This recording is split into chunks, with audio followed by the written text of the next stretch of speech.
कोटि धन्यवाद महादेव। आपने समय चक्र रोककर बहुत बड़ी सहायता की है मेरी। मैं अभी जाकर प्रभु को रोकता हूँ। नहीं हनुमान, रुकने की आवश्यकता उन्हें नहीं, तुम्हें है। मुझे? क्यों महादेव? मैं तो संसार के सबसे बड़े सत्य से आवरण हटाने जा रहा हूँ महादेव। एक पिता को अपने पुत्रों का संहार करने से रोकने जा रहा हूँ। देखिए ना आप, कैसी घोर विडंबना है। ना पिता को पुत्रों के अस्तित्व का भान है और ना ही पुत्रों को पिता के व्यक्तित्व का। ये सब देखकर कैसे जीवित रहूं मैं? प्रभु और उनके पुत्रों के बीच अनर्थ घटने के बाद मैं जीवित रहकर भी क्या करूं? महादेव, यदि ये अनर्थ हुआ तो मेरी सारी भक्ति भस्म हो जाएगी, सारा तप स्वाहा हो जाएगा। पाप के इस भार के साथ महादेव नहीं जी पाऊंगा मैं।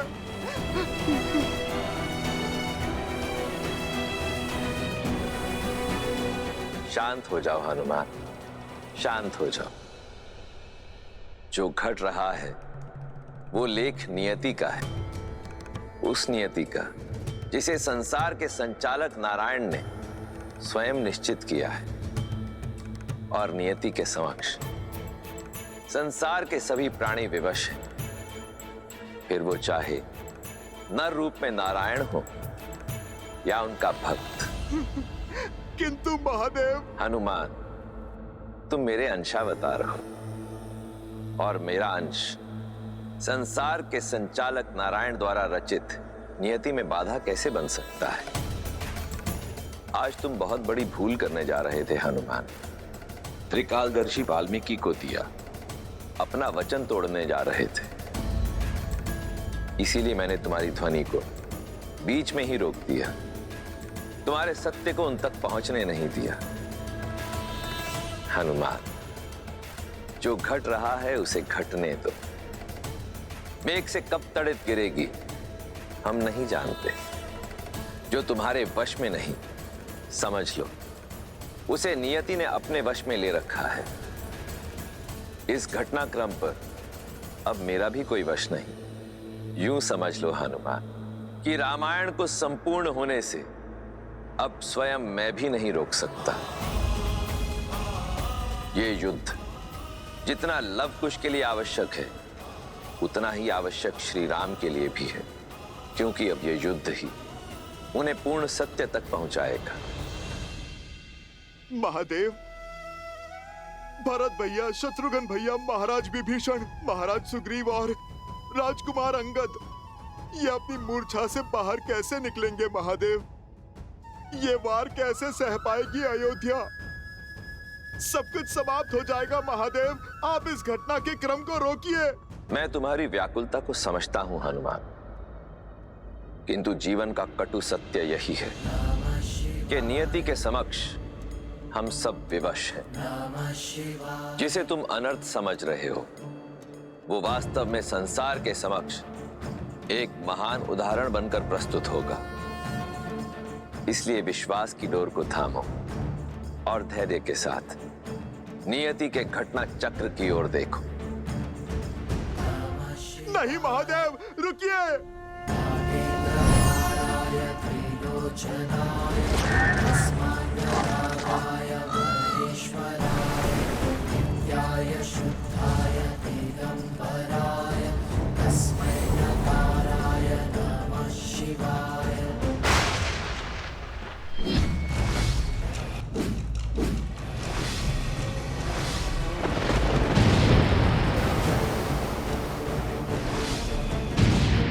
उत्तम, अति उत्तम। आज हनुमान का प्रयास विफल हुआ। अब हमारी जीत और रघुकुल का अंत निश्चित है भैया।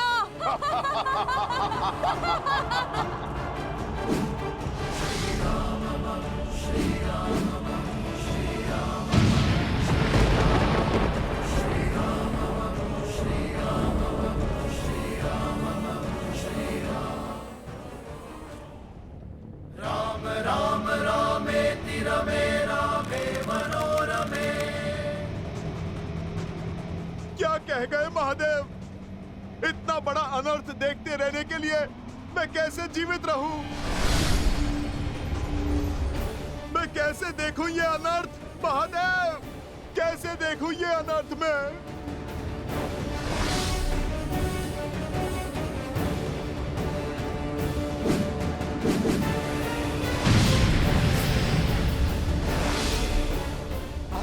नहीं आ रहे सुमंत।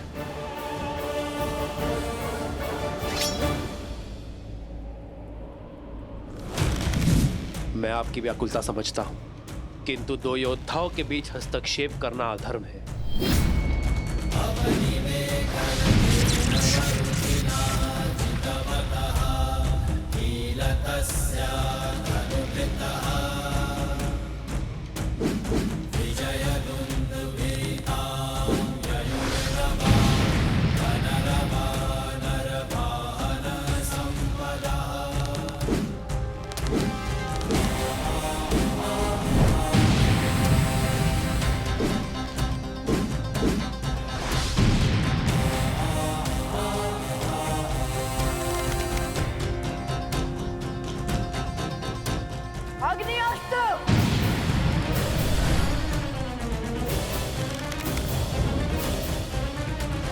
जलास्त्र।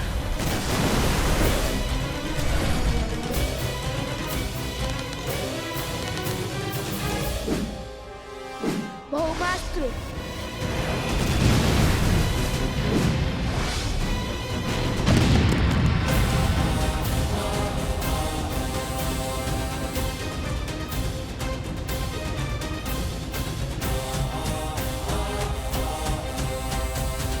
देवराज, हमें इस युद्ध में हस्तक्षेप कर इस युद्ध को रोकना होगा। पिता और पुत्र के मध्य के इस युद्ध को स्वयं महादेव भी नहीं रोक पा रहे हैं। इसलिए यदि हम कुछ कर सकते हैं तो केवल आशा, ये आशा कि शीघ्र अतिशीघ्र ये युद्ध रुक जाए, अन्यथा प्रलय दूर नहीं।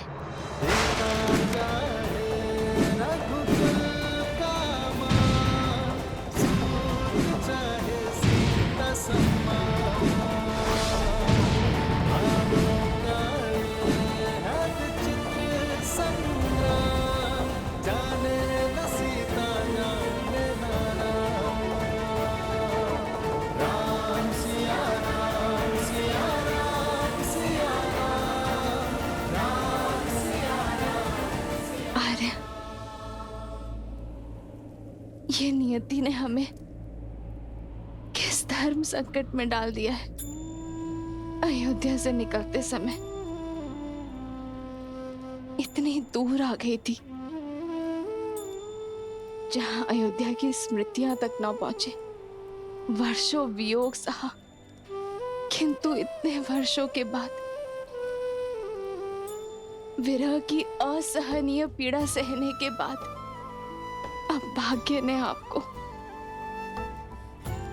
मेरे इतने समीप लाकर कैसे खड़ा कर दिया। अरे कैसे? माता वनदेवी कहाँ है? यहाँ तो कहीं नहीं दिखी।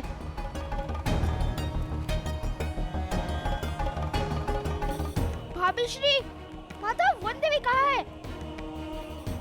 अभी कुछ देर पहले ही उन्हें गौशाला के पास देखा था मैंने। लगता है इन्हें मेरी आवश्यकता है।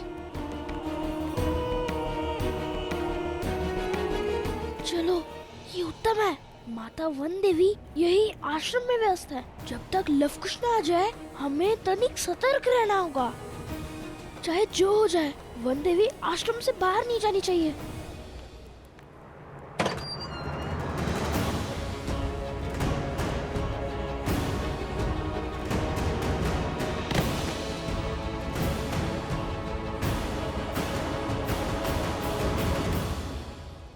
माता आप यहाँ? भाभी माँ प्रसूता ने तो कहा था कि आप गौशाला में हैं। लवकुश कहाँ है? वो बोलो सोमकरण, कहाँ है लवकुश? वो यही है माता। यही है? कहाँ है वो?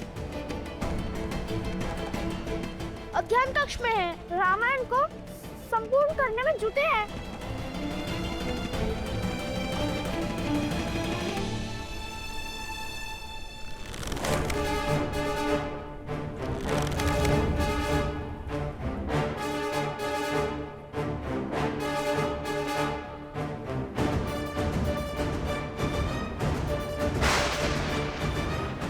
जलास्त्र। भयावह अस्त्र।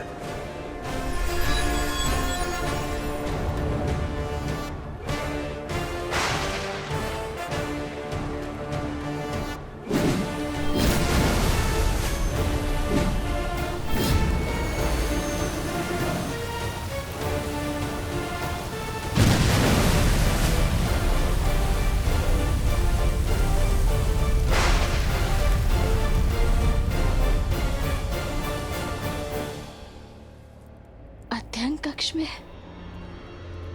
आओ, दिखाओ मुझे। वो माता, वो चलो, चलकर दिखाओ मुझे।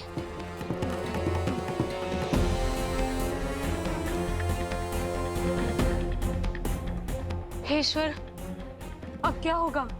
सोम का सत्य कहीं सामने ना आ जाए। क्या करे गुरु माँ? वन देवी को सत्य बता दे? नहीं, लव कुश को हमने वचन दिया है, जब तक भगवान वाल्मीकि लौट नहीं आएंगे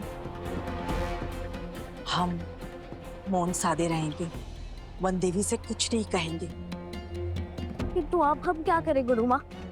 लव और कुश दोनों उस कक्ष में है ही नहीं। वो तो अश्वमेध के अश्व के लिए और माता सीता के लिए युद्ध कर रहे हैं।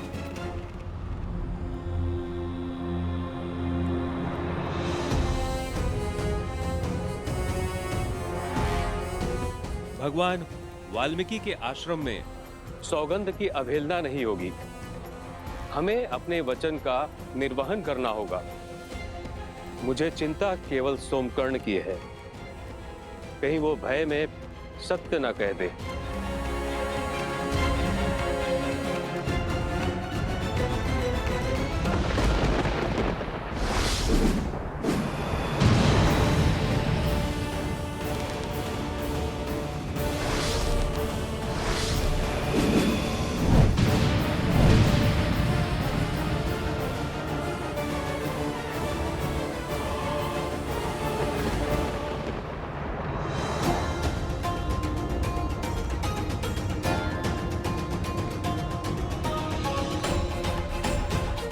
जल्दी चलिए गुरु माँ, हमें कुछ तो करना होगा, अन्यथा वन देवी हम सबको अपराधी मानेंगी।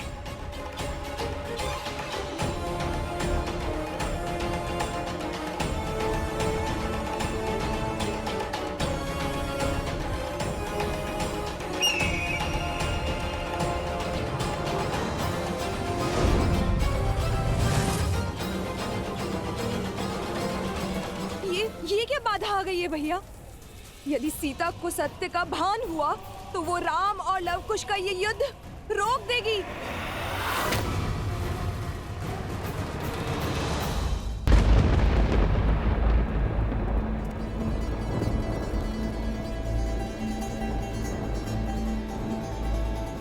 कहाँ है लवकुश?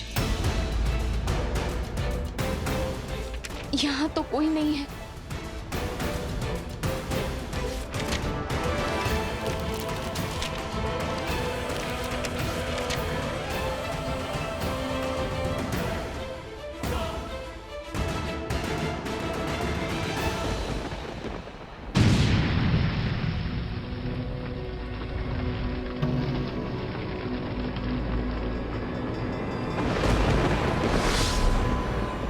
अग्निअस्त्र। वरुणास्त्र।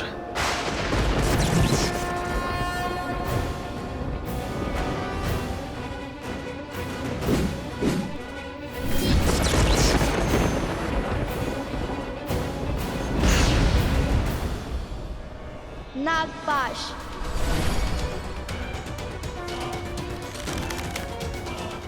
गरुड़ास्त्र।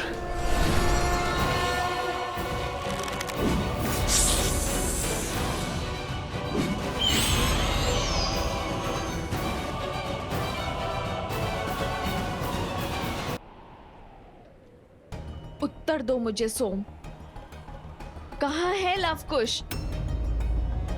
क्यों इस माँ के मन को विचलित कर रहे हो?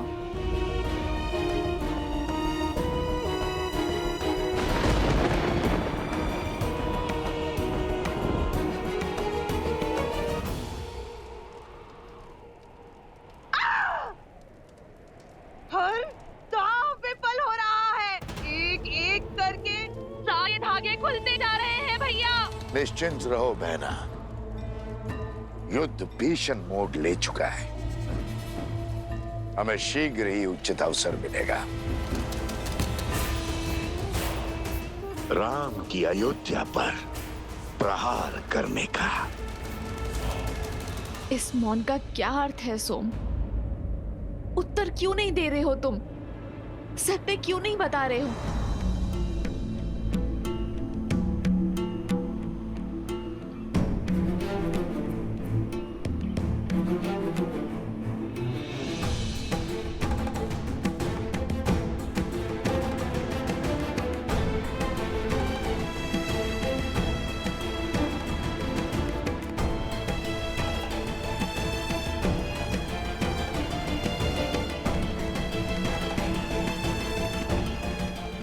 जरा तुम तो एक माता की व्यथा को मत बढ़ाओ।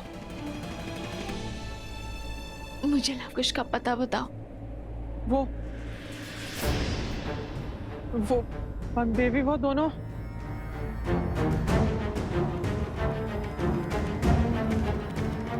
वन देवी की चिंता भी अनुचित नहीं है। आप सबके मुख के भाव बता रहे हैं कि मेरे साथ किए गए इस छल में सोम के साथ आप सब भी सम्मिलित हैं, कि मुझसे इस आश्रम के लोग कुछ छुपा रहे हैं। आप सब जानते हैं कि लवकुश कहाँ है, किंतु मुझे कोई बताना नहीं चाहता। गुरु माँ, आप तो जानती है ना ये कितना बड़ा अपराध है। आप सब मेरी व्यथा से मुख मोड़ रहे हैं और अपनी भूल का आभास तक नहीं है आप सबको। वो दोनों अबोध है।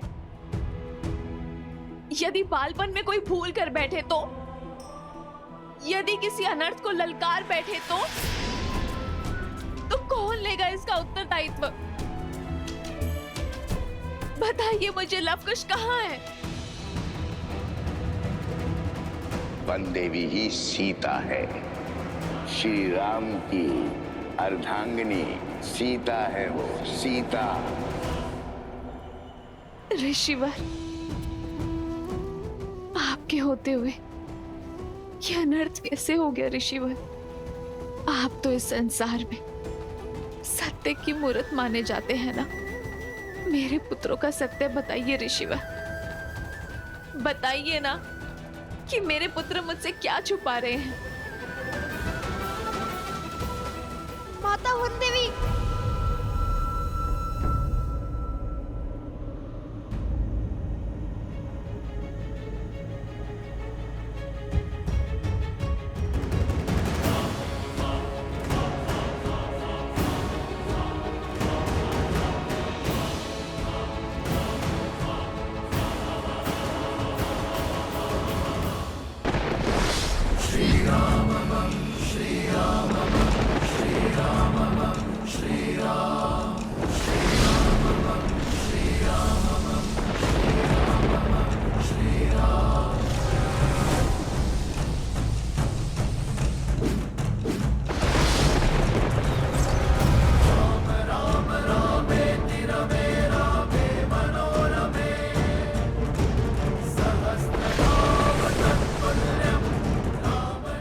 का कोई उत्तर नहीं है इनके पास।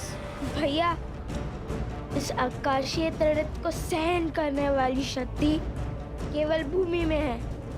जय भूदेवी, जय भूदेवी।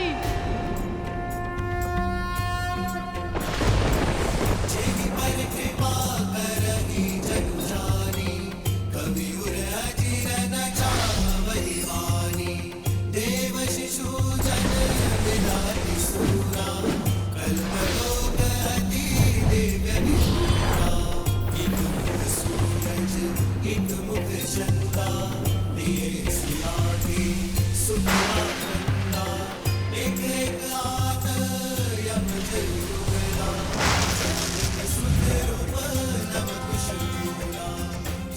असंभव।